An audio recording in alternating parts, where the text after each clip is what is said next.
네, 오건영 부부장의 경제를 보는 눈. 여러분이 전문가를 어떻게 활용해야 되는지, 어떻게 사용해야 되는지에 대한 이야기까지 친절하게 아마 드릴 것 같습니다. 오건영 부부장과 함께 하실 분은요, 저희 3프로TV 앱 혹은 영상 아래 링크, 댓글에 있는 링크를 참고해 주시면 감사하겠습니다. 자, 그럼 오늘 드디어 기다렸던 그분이 오시는 날입니다. 유안타 증권의 유동원 본부장님, 글로벌 주식 전문가시죠? 어서 오십시오. 안녕하십니까. 네, 오랜만에 뵙습니다. 네, 오랜만에 뵙습니다. 예, 한참 그런 얘기가 있었어요. 증시가 한 5월, 6월 뭐 굉장히 이른바 박살 날 때 있지 않습니까? 네. 야, 유동 본부장 어디 갔냐? 이런 유동 본부장 찾아와라. 뭐 이런 분들이 많았는데. 그랬어요. 네. 이제 워낙 그 해외 시장도 이제 안 좋았으니까. 근데 이제 그 전에 대체로 조금 이제 괜찮게 말씀을 주셨잖아요. 그 강하게.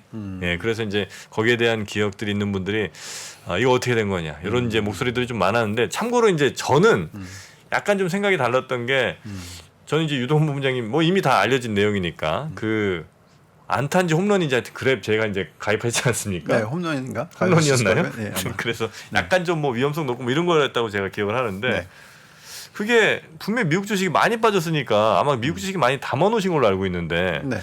마이너스가 꽤 많이 날 줄 알았는데 봐도 마이너스가 안 나고 지금도 아마 한 8%인가 아마 제 연말에 가입했던가요? 하여튼 뭐 아마 연초 연초였나요? 가입하셨던 것 같아요. 그랬던 것 같은데 어떻게 그래도 이익이 계속 나고 있나 그래서 빅테크 좋아하셨던 걸로 알고 있는데 뭐 무슨 그 옥시덴탈 뭐 이런 걸 사셨나 중간에 몰라서 하여튼 전 좀 오시면 궁금했습니다. 어떻게 운영을 하셨는지. 네. 어떤 예.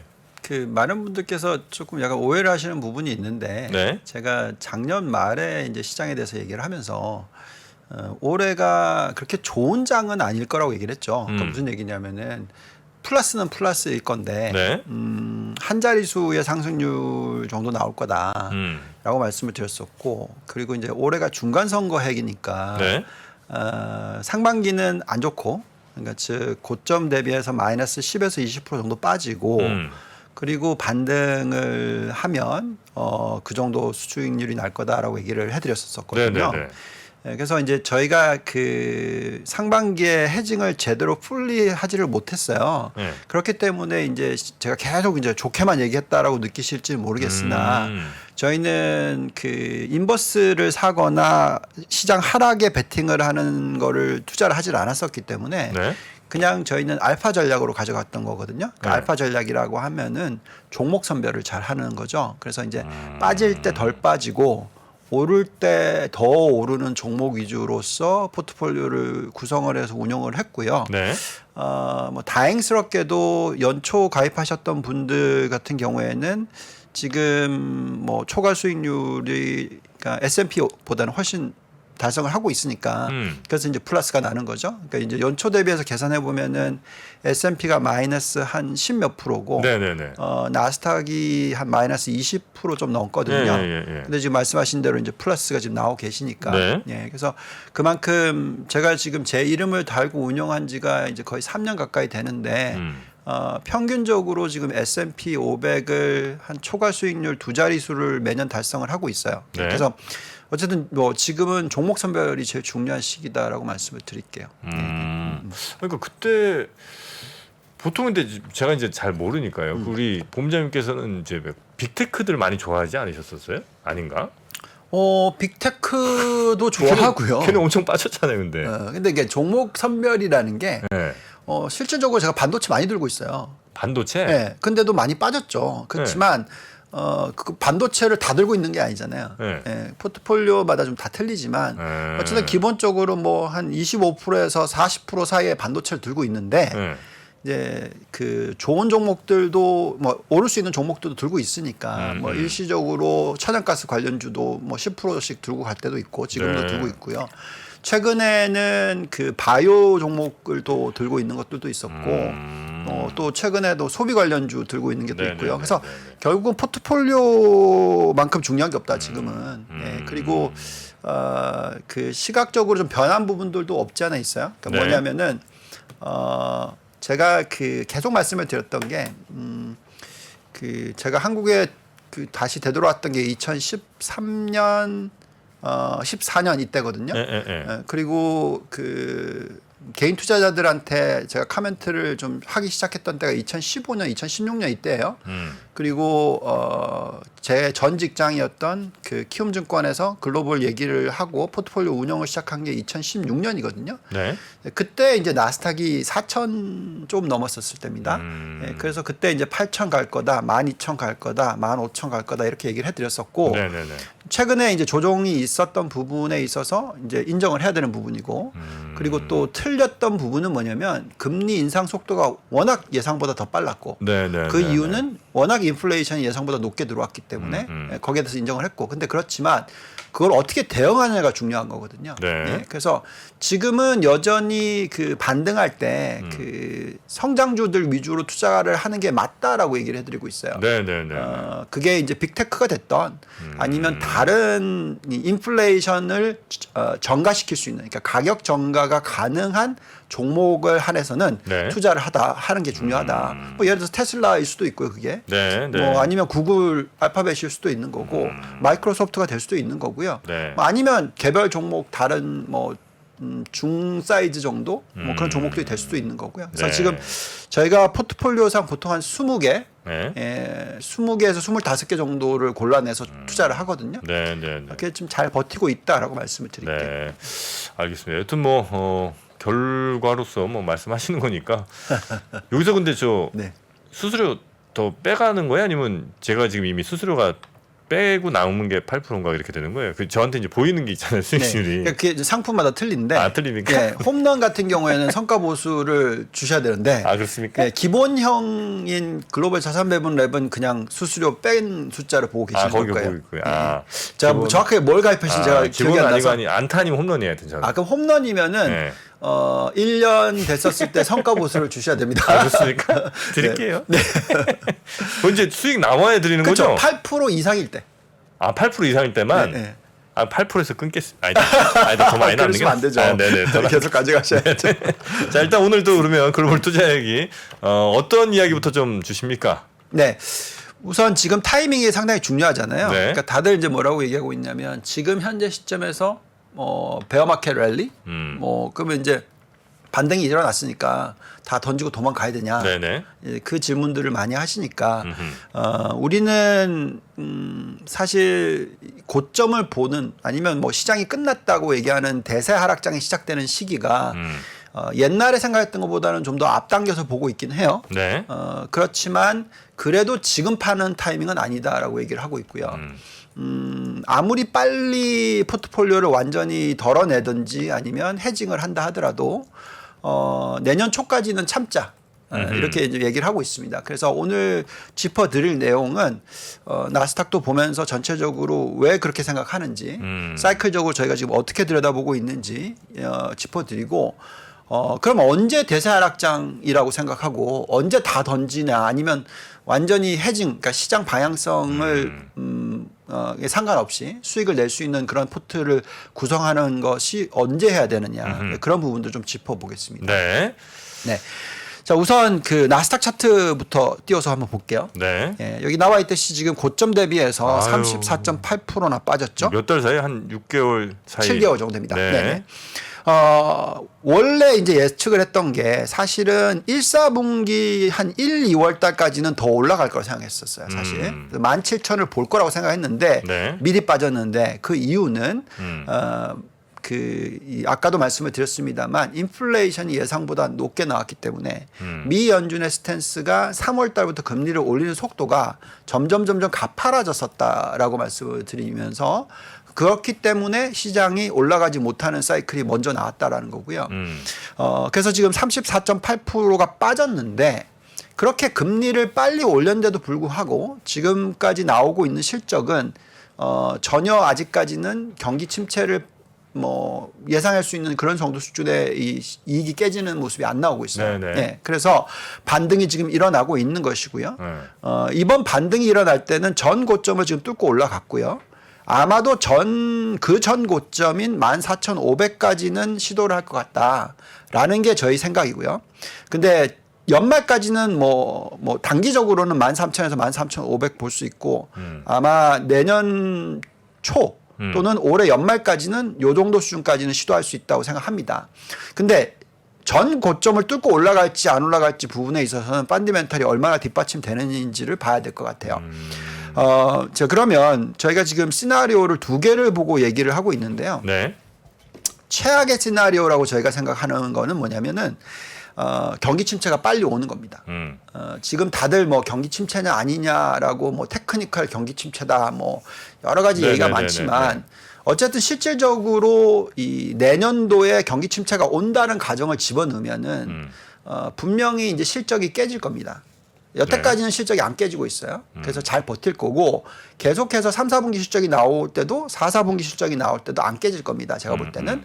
그렇기 때문에 시장은 더 올라갈 수 있는 힘이 있는데 만약에 실질적인 경기 침체가 명목상이던 실질이던 둘 다 같이 들어오게 되면은 내년도 어느 시점이 되면은 이익이 깨지는 현상이 나오기 시작할 수도 있어요. 네. 만약 그렇게 된다면은 아마 시장은 내년 초가 고점이다.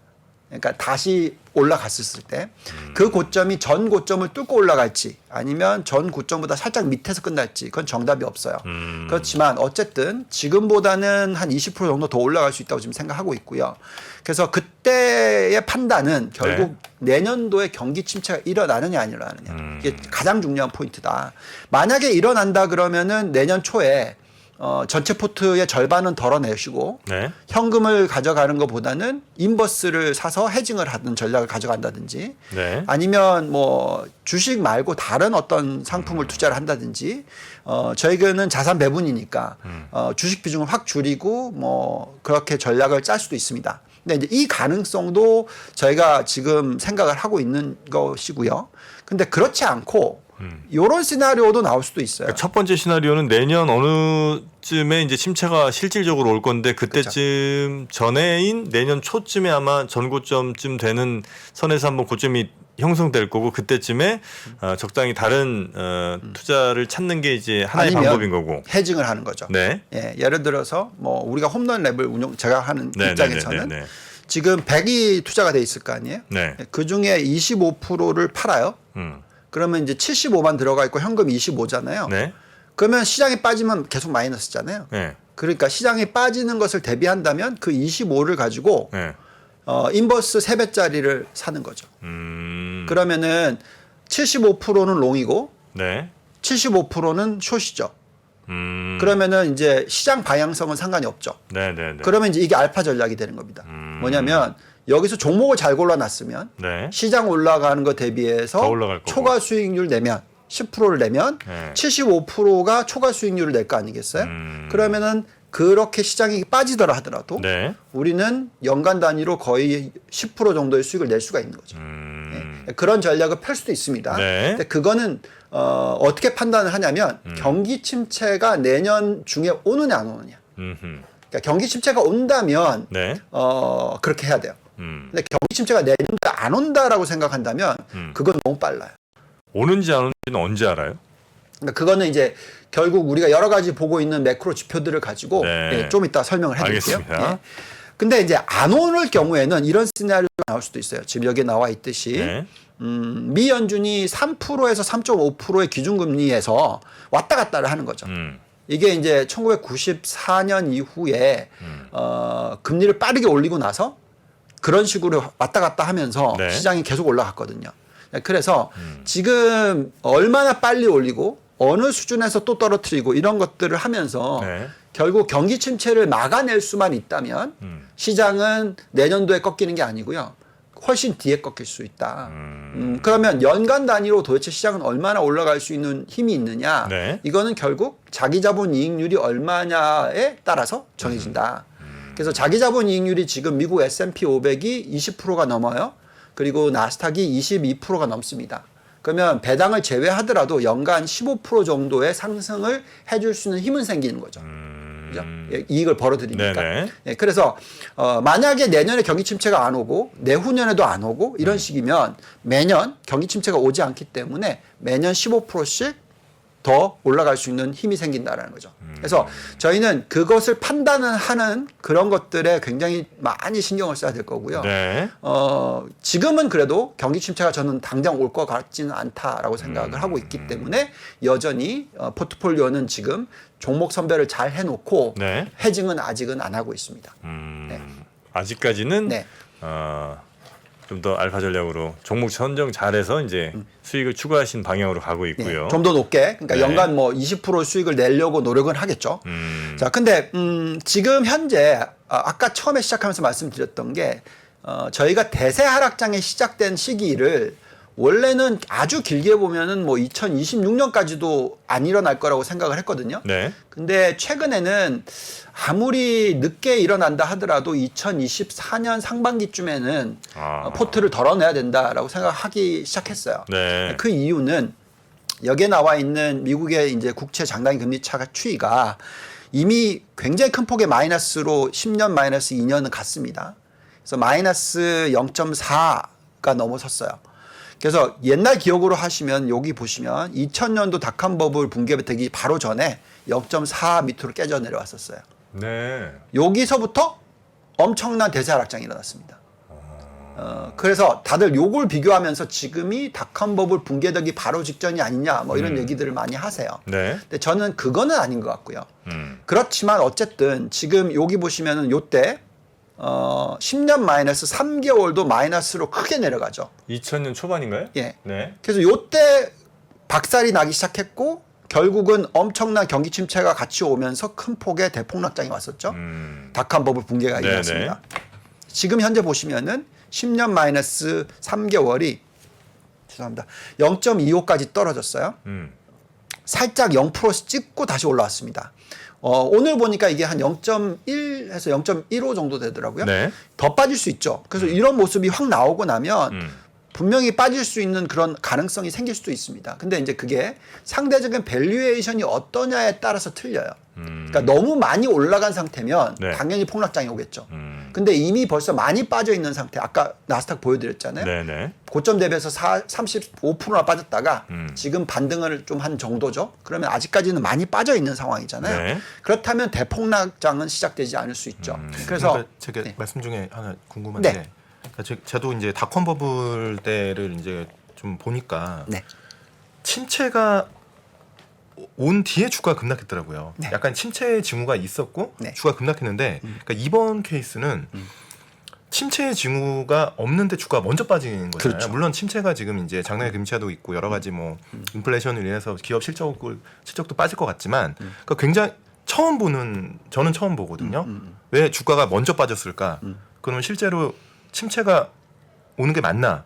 왜냐하면 침체 전에 주가가 먼저 그걸 예측했던 건데, 그러니까 저는 그걸 보니까 그런 적이 없더라고요. 그래서 둘 중에 하나라는 생각이 들어요. 침체가 과장됐거나 아니면 이번에는 정말 어떻게 블랙스완이다. 정말 주가가 먼저 예측을 했다. 그러니까 두 가지 둘 중에 하나이지 않을까 하는 생각합니다. 맞아요. 그래서 결론은 우리가 지금 그거에 따라서 네. 우리가 시장을 계속 좋게 봐야 되냐, 그렇죠. 아니면 안 좋게 봐야 되냐. 맞습니다. 근데 네. 저는 이제 전자라고 생각을 해요. 왜 그러냐면 경기 침체를 만들어낼 만한 어떤 상황이 벌어져야 되잖아요. 근데 그게 지금 현재 지금 확 빠지게 만들었던 건 결국 유동성이에요. 그러니까 금리를 굉장히 급하게 올렸고 유동성을 회수를 빨리 한다라는 걱정이 많이 있었기 때문에 시장이 미리 리액션을 한 거고요. 네. 근데 그에 반면에 경기는 안 깨지고 있는 거죠. 근데 깨지고 있다고 얘기할 수도 있어요. 왜냐면은 실질 성장률은 마이너스가 나왔잖아요. 그러니까 1사분기도 마이너스, 2사분기도 마이너스가 나왔어요. 그러면 이제 그걸 가지고 경기 침체라고 얘기를 할 수가 있을 수 있단 말이죠. 근데 이게 왜 좀 헷갈리는 거냐면 사실 기업 실적은 실질로 보지는 않잖아요. 그죠? 명목으로 보죠. 그렇죠. 예, 그렇다 보니까 실적이 안 깨지는 현상이 나오고 있거든요. 근데 이제 나중으로 생각하면 이런 생각할 수 있는 거죠. 실질이 깨졌기 때문에, 그러니까 실질이란 게 마이너스가 나왔기 때문에, 그럼 임금 상승률이 6%가 나오지만 인플레이션을 제외하면 실질 성장률은 마이너스다. 그러면 앞으로 몇 년 뒤면은 가계 펀디멘탈이 안 좋아질 거니까 개인들이 그러면 지갑을 닫겠네. 그러면 명목도 깨진다. 이렇게까지 연결시켜서 볼 수도 있겠죠. 근데 어쨌든 아직은 그렇게 보기에는 기업들이든 가게든 지갑이 퉁퉁하다는 거죠. 쓸만한 그러니까 돈이 많다라는 거죠. 그래서 저희는 당장 오지는 않는다는 거죠. 그렇지만 올 확률이 높아지고 있는 건 사실이다. 이렇게 네. 생각하고요. 자, 그래서 이제 요 차트를 한번 보면서 말씀을 드릴게요. 이게 왜 중요하냐면 과거에도 이제 10년 마이너스 3개월이 역전이 됐었을 때 시기가 있잖아요. 그러니까 역전이 되고 나서 그리고 나서 대세 하락장이 시작됐던 기간을 한번 보시면은 네. 89년도 5월에 역전이 됐었어요. 90년 7월이 대세 하락장이 시작됐습니다. 그러면은 14개월이 걸렸어요. 그죠? 네. 그러니까 지금이 역전이 됐다고 칩시다. 그럼 앞으로 14개월 뒤에 대세 하락장이 시작되는 거죠. 예. 98년에도 9월에 역전이 됐는데 2000년 3월에 시작됐어요. 그럼 18개월이 걸렸습니다. 2006년 1월에 역전이 됐는데 2007년 10월 달이 됐으니까 21개월이었어요. 그 다음에 2019년 3월에 역전이 됐었는데 2020년 2월이니까 11개월이 걸렸죠. 네. 그러면 요 네 차례가 다 평균을 계산해 보시면은 한 16개월 정도 됩니다. 그럼 16개월이라면 지금 8월 달이잖아요. 네. 예. 그러면 내년 말이겠죠.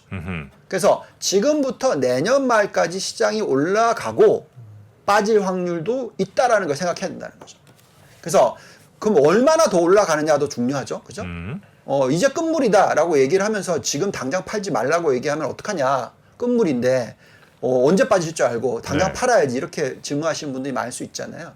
근데 중요한 거는 그 기간에 오름폭이 너무 높아서 지금 파시면 앞으로 20% 올라가고 나면 또 다시 들어가시게 된다는 거죠.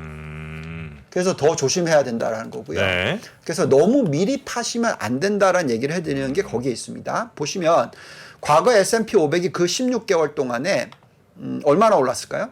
예, 27%, 41%, 29%, 30% 오르고 끝났어요. 그러니까 지금부터 이 정도까지 더 오르고 끝나는 걸 다 버티면서 계속 주식을 안 들고 갈 수 있을까요? 어렵다는 얘기죠. 그래서 지금 파지 않는 게 맞다라는 거고요. 네. 나스닥은 더 심합니다. 물론 가장 낮게 올랐을 때가 18%인데 가장 많이 올랐을 때 285%나 올랐어요.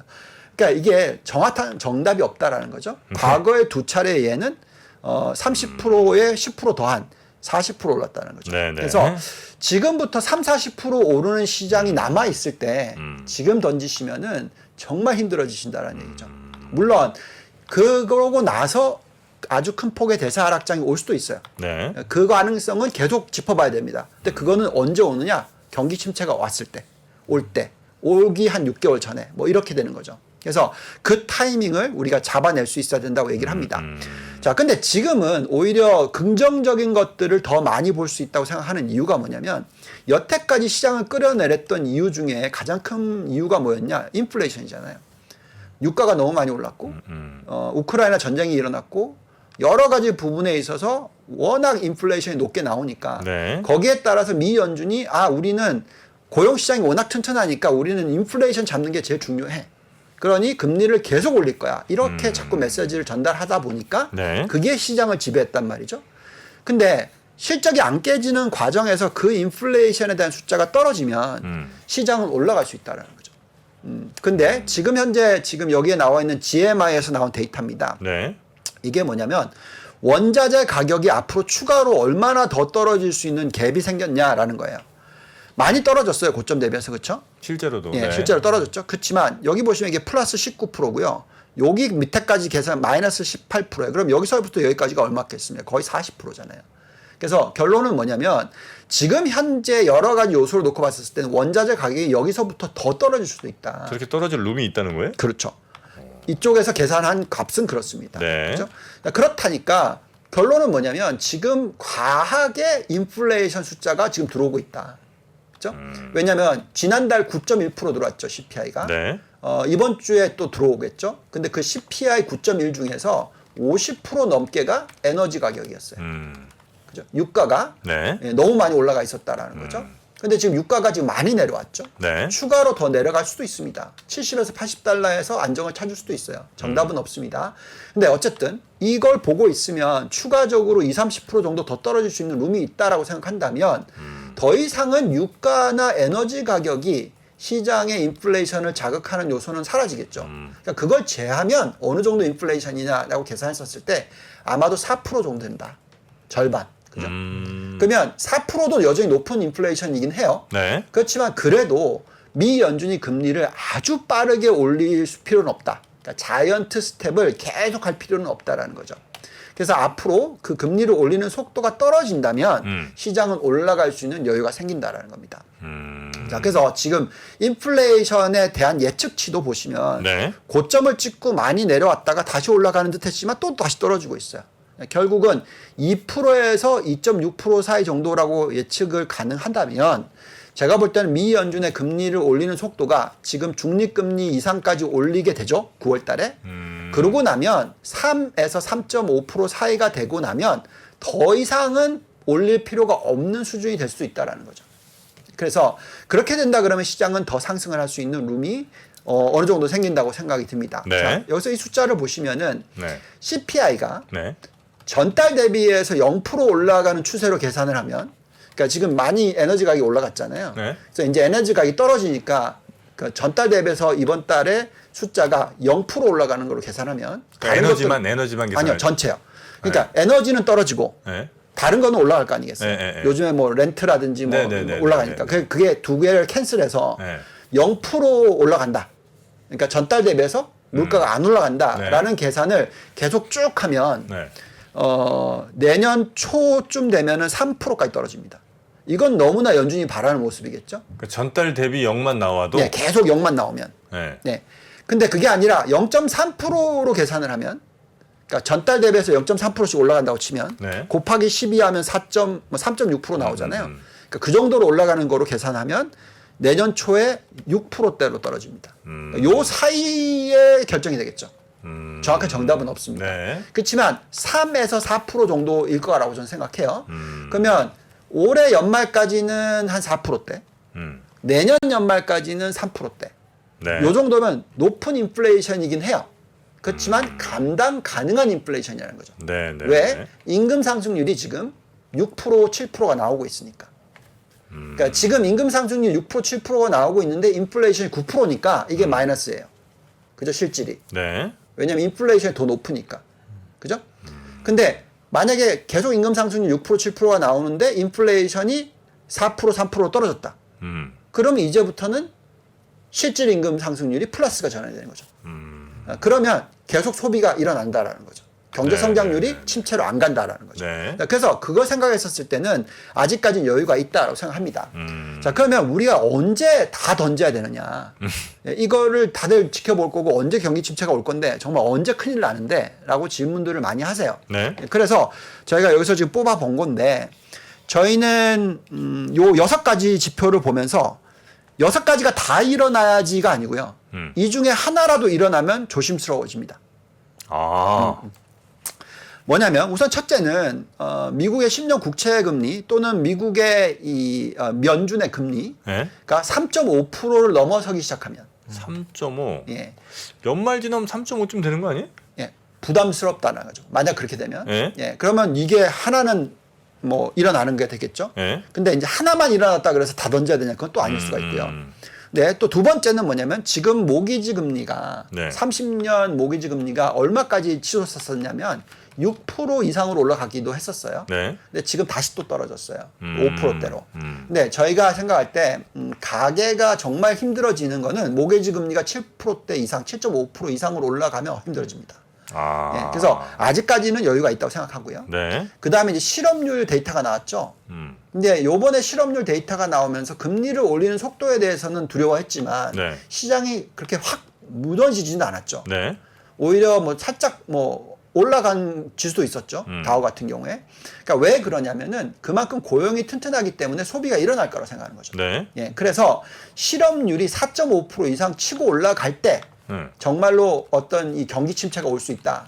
그래서 실업률이 올라가는 속도를 저희는 보고 판단할 거고요. 실업률도 근데 사실 4.5는 낮은 편인 거잖아요. 그렇죠. 그렇지만 지금이 3.5잖아요. 그러니까 그 속도 때문에 속도 때문에 이게 올라가기 시작하면 굉장히 빨리 올라갈 수가 있기 때문에 자, 그다음에 정말 중요한 포인트는 이거예요. 대출 여신 증가율.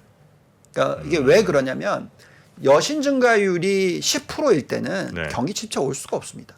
사람들이 계속 돈을 빌리는 속도가 늘어나면 그럼 빌리면 뭘 쓸 거 아니에요. 그죠? 그렇기 때문에 경기 침체가 안 오는데 은행에서 몸살리기를 시작해서 갑자기 대출 증가율을 5% 미만으로 뚝 떨어뜨려 버려요. 그러면 더 이상 쓸 돈이 없을 수가 있는 거잖아요. 이때 위험하다. 이때 위험하죠. 그래서 금리보다도 대출 증가율이 떨어지면 네. 금리보다 대출 증가율이 떨어지면 이게 롤오버가 안 되잖아요. 아, 그죠? 그렇겠네요. 예. 그렇기 때문에 터집니다. 지금 혹시 몇 프로인지 혹시 대략 10%가 넘습니다. 지금요? 네. 대출 증가율이? 네. 아, 그래요? 그다음에 네. 은행 연체율이 2% 이상으로 확대될 때 은행들은 굉장히 몸살이기를 시작합니다. 네. 제가 은행을 정말 오랫동안 들여다봤기 때문에 이거는 너무나 당연해요. 네, 네, 네. 왜냐하면 그로스 충당금이라고 해서 항상 대출해 준 거에 2%는 충당금을 쌓아놔요. 그래서 연체율이 2% 이상 올라가기 시작하면 더 많이 쌓아야 되잖아요. 네. 그러면 이제 모자라게 되는 거거든요. 그렇기 때문에 급격하게 더 충당금을 더 쌓고요. 네. 그럴 때는 결국은 대출도 속도가 떨어져요. 그래서 요걸 같이 봐야 되고요. 네. 그다음에 이제 마지막 포인트가 이제 예대율인데 코로나19가 터지기 바로 전에 네. 예대율이 76.5%였어요. 그리고 나서 떨어졌습니다. 그러니까 물론 이게 100% 가면 진짜 큰일 나는 거고요. 근데 76.5%에도 떨어질 때가 있었던 케이스가 그만큼 과거에 은행권이 몸살이기를 미리 했을 수도 있잖아요. 그래서 그래서- 이제 예금이 예를 들어 어느 은행에 100만 원인데 75만 원 이상 이렇게 대출해 주면 위험하다는 거예요? 그렇죠. 예, 위험할 수 있고 아니면 대출을 빨리 이제 늘리는 걸 갖다 멈출 수가 있다라는 거죠. 네, 네. 그래서 네. 지금 어느 시점에 그거에 도달할지도 판단하는 게 중요하다라고 말씀을 드립니다. 네. 자, 이 6개 지표가 다 일어나면 진짜 그때는 주식 들고 있으시면 안 되고요. 예, 헤징을 완전히 하셔야 되는 거고요. 이 중에 한 2개만 일어나도 조심하기 시작해야 됩니다.라고 생각합니다. 자, 그러면 지금 좀 해당되는 게 하나도 없나요? 아직은 하나도 없습니다. 지금 연체율이 미국은 0.5%예요. 은행 연체율이? 네, 지금 만약에 2%면은 1%만 넘어가도 난리 난다고 할 겁니다. 지금 이 신용카드는 신용카드 기준으로 0.5 내외고요. 주택담보대출도 지금 0.7도 안 돼요. 지금 1% 넘는 게 하나도 없는데 만약에 이게 1% 넘어간다. 그러면은 제가 볼 때는 경고 목소리가 나온다. 이미 은행주 주가는 뭐 많이 빠지겠죠. 제가 보는 데이터는 조금 틀린데요. 죄송합니다. 그게 지금 전체 여신으로 계산한 숫자가 있는데 지금 현재 가장 역대 최저치인데 1.2%입니다. 아, 전체 여신의 연체율에 대해서는 그래서 그게 2%까지 가려면 한참 룸이 남아 있죠. 네네네. 그래서 정말로 낮은 숫자고요, 사실 그 정도면. 그래서 아직까지는 걱정을 안 하시는 게 맞고요. 네. 그래서 요 6개를 좀 더 자세히 한번 들여다볼게요. 네. 저희 시간 좀 있죠? 예. 네, 아직 뭐 한 예. 15분 정도 이상 있습니다. 네. 자, 우선 10년 국채 금리를 보시면은 네. 저희가 생각하기에는 과거 보시면 이렇게 쭉 빠지다가 옆으로 기다가 급격하게 올라갔잖아요. 네. 그러니까 이제 이거에 재현 현상이 일어날 거 생각해요.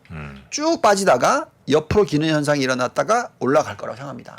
요거는 왜 결정이 나냐면 이 부채 비율이 떨어지면 떨어질수록 금리를 올릴 수 있는 룸이 생기는 거죠. 네. 그러니까 부채 비율이 너무너무 높으면 금리를 올리면 안 되죠. 그렇겠죠. 예. 네. 그래서 결국은 지금 박스권 안에 있을 거라 생각하고요. 그래서 2.5에서 3.5 사이의 박스권이라고 생각합니다. 그렇기 때문에 지금 현재는 아직까지는 이 3.5%를 뚫고 올라가지 않았어요. 네. 근데 그 부채 비율이 떨어지면서 3.5% 뚫고 올라가면은 걱정을 안 해요. 근데 아직까지 떨어지는 속도가 그렇게 가파르지 않기 때문에 네. 만약에 금리가 3.5% 이상으로 올라가기 시작하면 전 걱정을 할 겁니다. 예, 그래서 그걸 봐야 될 것 같고요. 그 다음에 미국이 지금 감당 가능한 금리가 부채 비율로 계산했었을 때는 3.25에서 3.5%라고 생각을 해요. 네. 그래서 부채 비율이 이렇게 높은 상황에서는 3.5% 이상까지 올라가면은 이 기축통화의 이 기득권을 잃어버릴 수도 있다. 네. 그래서 미 연준은 항상 이 숫자를 보면서 판단할 거다라고 생각하고요. 모게지 금리 보시면은 과거에 닷컴 버블이 터졌을 때도 보시면 가계부채 비율 대비해서 금리, 그 다음에 서브프라임 위기가 터졌을 때, 금융위 터졌을 때 가계부채 비율 대비해서 금리. 그러면 지금을 다시 역계산했었을 때 현재 가계부채 비율 대비해서 금리가 얼마까지 올라가면 터지냐? 7.6에서 8.4%. 요 정도가 나옵니다. 네. 그래서 아직 아까도 말씀드렸지만 지금 5%대니까 아직 여유가 있다라는 얘기를 해드리는 거고요. 그 다음에 아까 이제 임금 상승률 얘기를 해드리면서 소비가 튼튼할 거다라는 얘기를 하고 있는데 보시면 지금 6.9%가 나오고 있어요. 이 정도로 나오면은 소비가 그렇게 쉽게 죽지는 않습니다. 주황색은 뭐고 파란색은 뭐예요? 요거는 이제 전달 대비해서의 이 얘기고 네네네. 요거는 이제 작년 동기 대비. 예. 이게 굴곡이 왔다 갔다 심하죠. 예, 네, 주홍색은 네, 네, 네. 그냥 파란색 선을 보는 게 더 낫습니다. 네. 그래서 그렇게 보시면 되겠고, 자 보시면 이제 실업 청구권자 수가 올라가고 있긴 해요. 그래서 실업률이 올라갈 가능성이 높긴 하죠. 근데 이렇게 올라갔는데도 불구하고 실업률은 오히려 뭐 큰 문제가 없죠. 그래서 근데 이제 한 가지 걱정하는 부분 이런 게 있어요. 지금 보시면 이제 고용률 추이라든지 그다음에 노동 참여율 추이가 현저하게 낮습니다. 그래서 실업률이 굉장히 낮다라고 보여지지만 이 인구의 구조상의 어떤 좀 착시 효과가 있을 수도 있다라고 생각하고요. 네. 그렇기 때문에 엄청난 과열 현상은 일어나지는 않을 거라고 생각합니다.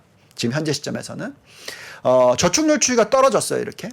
그렇지만 과거에 터질 때 보시면 저축률이 훨씬 더 떨어졌었죠. 그래서 지금 5% 수준인데 추가로 더 떨어지면서 소비를 해줄 수 있는 그런 여력은 있다라고 생각합니다. 그래서 당장 경기 침체가 바로 올 것 같아 보이지는 않는다라고 말씀을 드리겠고요. 네. 아까 뭐 말씀 여쭤보셨던 지금 여신 증가율, 대출 증가율이 10.1%입니다. 네.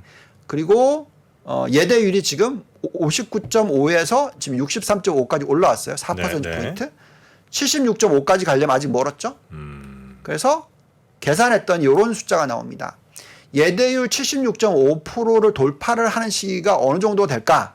계산을 이제 어떻게 한 거냐면 대출 증가율을 15% 또는 10% 사이에 두고요.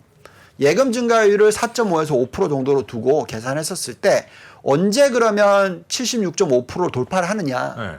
계산해 보면 2024년 또는 2026년 요 사이라는 거죠. 그래서 지금 당장은 안 터진다는 거예요. 네. 그래서 예금 증가율이 많이 떨어지긴 했지만 대출 증가율이 여전히 10%대가 유지가 되면 경기 침체가 바로 안 온다. 네. 그래서 시장의 폭락장이 일어나는 시기는 당장은 아닐 것 같다. 그래서 추가로 올라갈 수 있는 룸이 생긴다라는 얘기를 해드리는 거고요. 네. 이게 이제 은행 연체율 추이입니다. 보시면 2006년도보다 더 낮아요. 지금 최저치예요. 1.24%. 정말 낮잖아요. 은행들이 그 관리를 잘 하고 있는 건가요? 근데 이게 이제 뭐 아니면 대출을 많이 해줬을 수도 있죠. 그러니까 이자를 갚게 해주는 수도 있죠. 어쨌든 간에 아직은 실질적으로 손실하고 연결되는 게 아니라는 거죠. 네네. 예. 물론 이게 거품일 수도 있죠. 그렇지만 왜냐하면 대출을 많이 해주고 있으니까. 그렇지만 어쨌든 이런 숫자가 나오고 있는 한은 위기가 터지지는 않는다. 네네네. 자, 그 다음에 이제 경기 침체 부분에 있어서는 조금씩 이렇게 리스크가 높아지고 있긴 해요. 과거에 이렇게 이제 올라가고 나면 다 터지잖아요. 이렇게 보시면 이게 이제 경기 침체가 일어날 수 있을 가능성을 일드 커브, 그러니까 장단기 금리 차로서 본 거예요. 과거에 이렇게까지 올라가면 다 터졌잖아요, 그죠? 거의 40%대 이상 올라가면 다 터졌어요. 네. 근데 지금 이렇게 올라가기 시작했어요. 아직은 여유가 있죠. 근데 갑자기 내일 당장 훅 올라갔다. 그럼 걱정해야 되겠죠. 그래서 우리는 어쨌든 이런 지표들을 보면서 분명히 경기 침체가 올 수 있는 가능성이 좀 빨라지긴 했다라고 얘기를 해드리고 있어요. 네네. 그렇지만 아직은 아니다라는 얘기고요. 네. 그래서 결국은 조심스러워지는 타이밍이 빨라진 건 사실이지만 아직까지는 여유를 가지고 좀 시장을 들여다보자라고 말씀을 드리고 있습니다. 네. 자, 그다음에 실적 부분. 실적이 깨져야 되는데 지금은 실적이 안 깨지고 있어요. 그래서 보시면 지금 전체 87%의 기업들이 실적을 발표를 했는데 이 중에 75%가 예상치보다 더 높은 숫자가 나왔어요. 게다가 매출도 70%의 기업이 예상치보다 더 높은 숫자가 나왔습니다. 네. 예, 그러니 결국은 예상치보다 높은 숫자가 나오고 있기 때문에 여태까지 다 경기 침체가 일어날 거고 경기 침체가 일어날 거기 때문에 예상치보다 낮은 실적이 나올 거고 이걸 계속 얘기를 하면서 주가를 빠뜨렸잖아요. 근데 그게 아니라 예상보다 더 높은 숫자가 계속 나오면 네. 다시 올라가죠. 그래서 그럼 이제 3분기가 어떻게 되느냐. 네. 많은 분들이 이제 가이던스에 대한 걱정을 하세요. 근데 가이던스도 제가 볼 때는 많이 지금 조정이 되고 있어요. 하향 조정이. 그래서 실질적으로 3, 4분기 실적이 발표가 될 때는 오히려 예상치보다 더 높게 나올 수가 있다라는 거죠.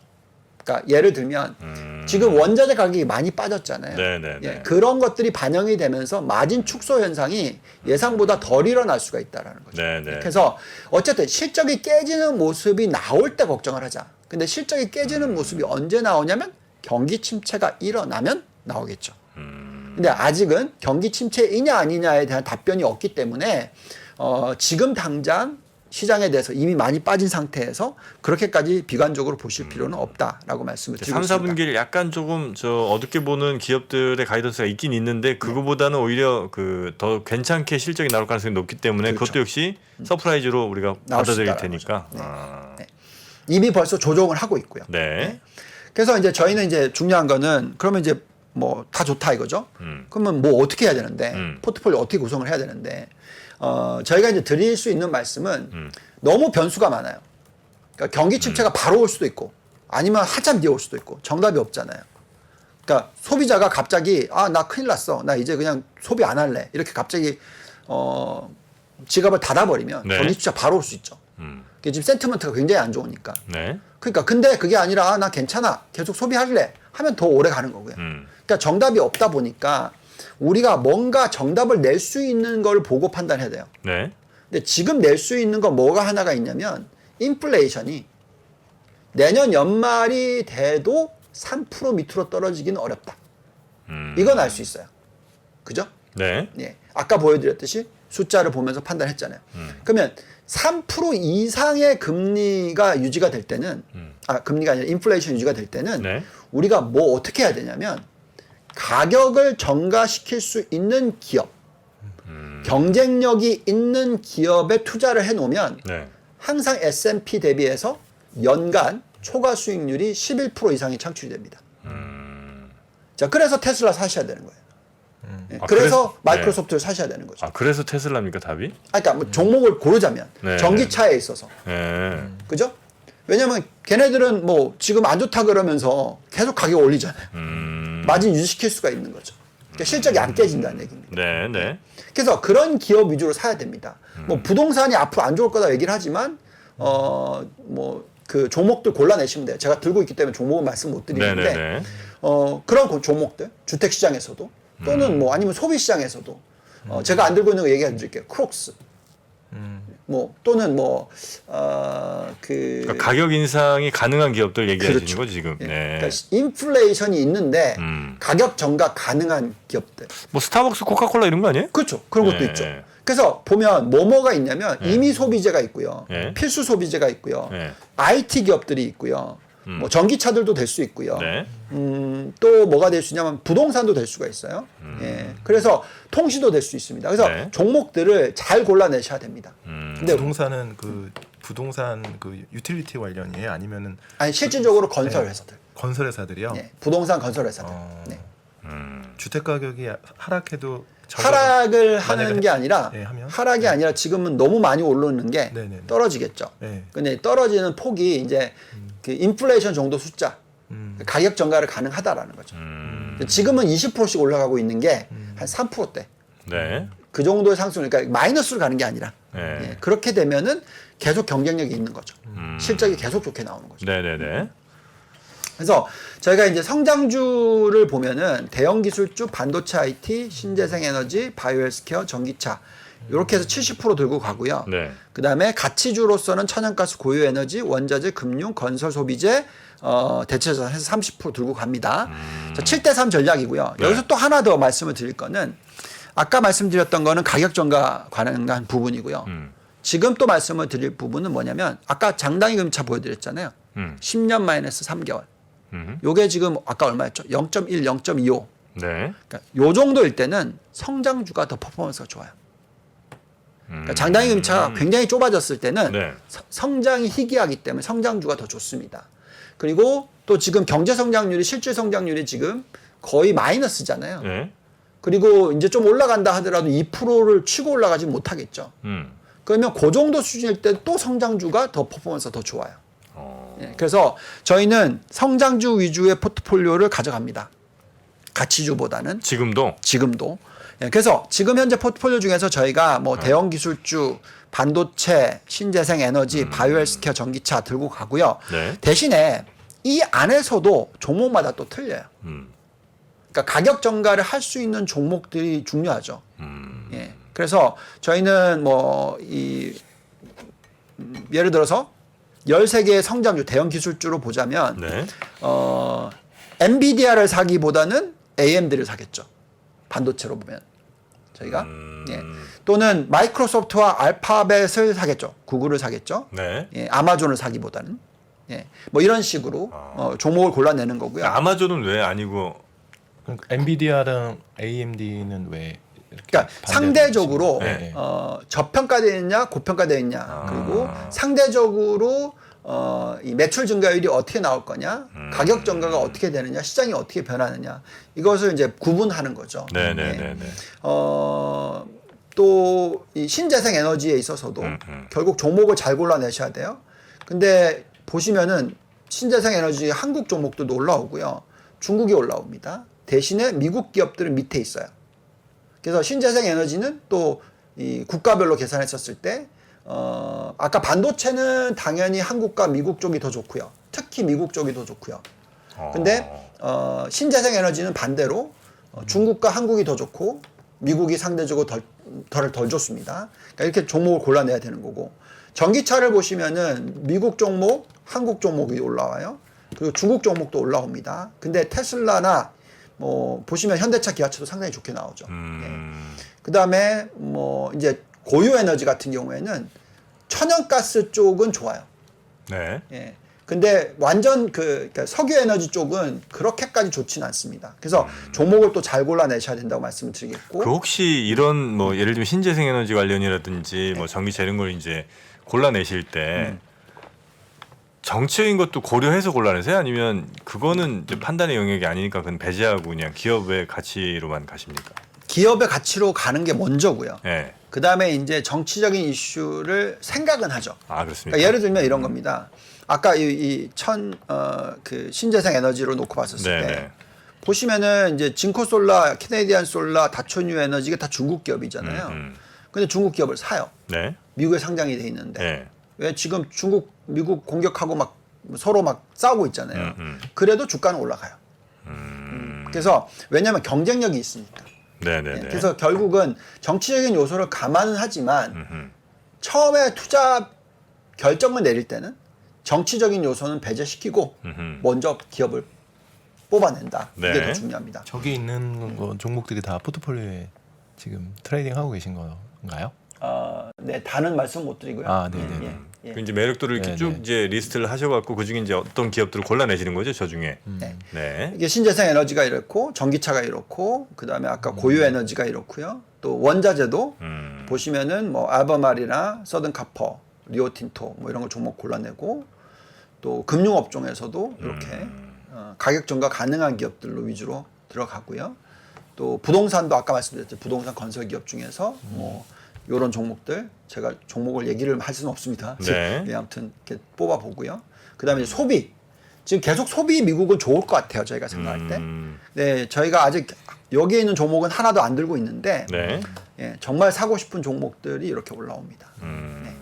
그 반도체, 전기차, 신재생 뭐 이런 성장 쪽으로 한 70 정도를 갖고 가시고 네. 30은 이제 무슨 화석 연료 에너지 뭐 이쪽으로 이제 그러니까 가치주 위주로 가져가는 가치주 위주로 거죠. 한 30 정도를 갖고 가신다 이런 네. 거죠. 이런 전략으로. 네. 포트폴리오 구성을 아까 보여드렸잖아요. 네. 요렇게. 예, 이렇게. 그래서 10, 25, 25, 10, 그다음에 5, 5, 5, 15 이렇게. 네. 리밸런싱은 어느 정도 기간으로 이렇게 하세요? 글쎄요. 평균적으로? 뭐 제 마음이죠. 아, 그냥 그때마다 네. 상황에 따라 다르죠. 네. 아, 대략 하여튼 성장 70, 그다음에 가치 한 30 정도의 네. 요 비율은 대체로 유지가 되는 거죠? 저는 계속 좀 오랜 기간 그렇게 유지를 하는 것 같아요. 많이 떨어질 때가 네. 뭐 한 60%로 떨어지거나 네. 예, 많이 올라갈 때가 거의 80%까지 올라가거나 네, 네, 네, 뭐 이렇게. 요 자료를 저희가 좀 드려도 되겠습니까? 네네네. 아, 알겠습니다. 시청자분들께 그러면 혹시 뭐 워낙 이제 빨리 지나가서 네. 아마 못 본 분들 혹은 뭐 글씨가 작아서 못 보신 분들도 계실 테니까 저희가 요거를 근데 네. 추천은 아니고 저희가 네. 그냥 들여다봤을 그럼요. 때는 네네네.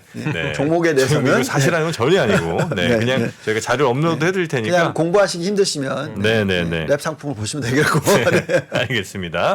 네, 그거 한번 저희 3프로TV 앱에 업로드 해드릴 테니까 참고하실 분들은 이 자료 다운로드 받으시면 되겠습니다. 정프로 정반구를 이긴 몇 안 되는 케이스 우리 유동훈 본부장님 사실 처음에 걱정 많이 하셨거든요. 정프로 들어오면 괜찮겠나. 아직까지는 제가 조금 더 기가 센 것 같네요. 아직까지는 괜찮은 것 같습니다. 네.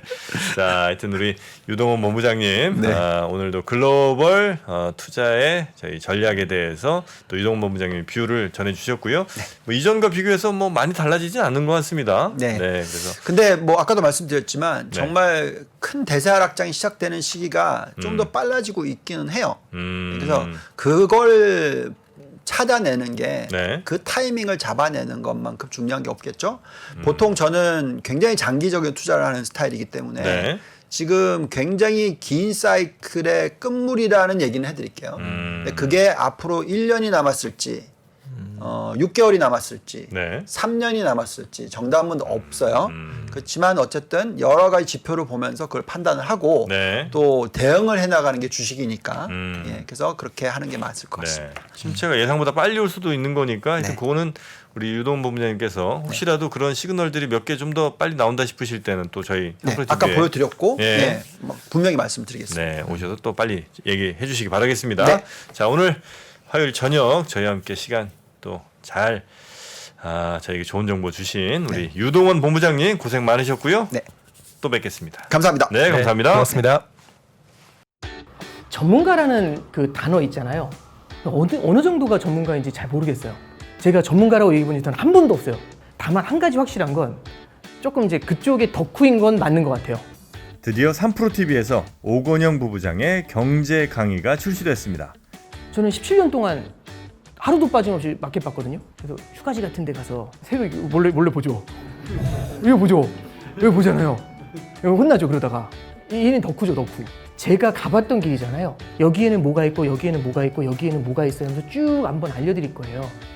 근데 진짜 바텀업 잘하시는, 바텀업이 뭐냐, 기업 분석 잘하시는 분들이 있거든요. 다른 거 다 필요 없고 환율만 설명해 달라고. 환율에 관련된 정보만 달라고. 그래서 제가 뭐라고 했냐면 환율 잘 못 맞추는데요. 근데 로직은 설명해 드릴 수 있고 큰 틀에서의 방향성 정도는 말씀드릴 수 있을 것 같다고. 이런 얘기 해드리니까 충분하다고. 오케이. 3프로TV 경제대학 오건영의 경제를 보는 눈 신규 출시 기념 8월 31일까지 얼리버드 특가로 만나보시죠. 지금 바로 영상 아래 댓글을 확인하십시오.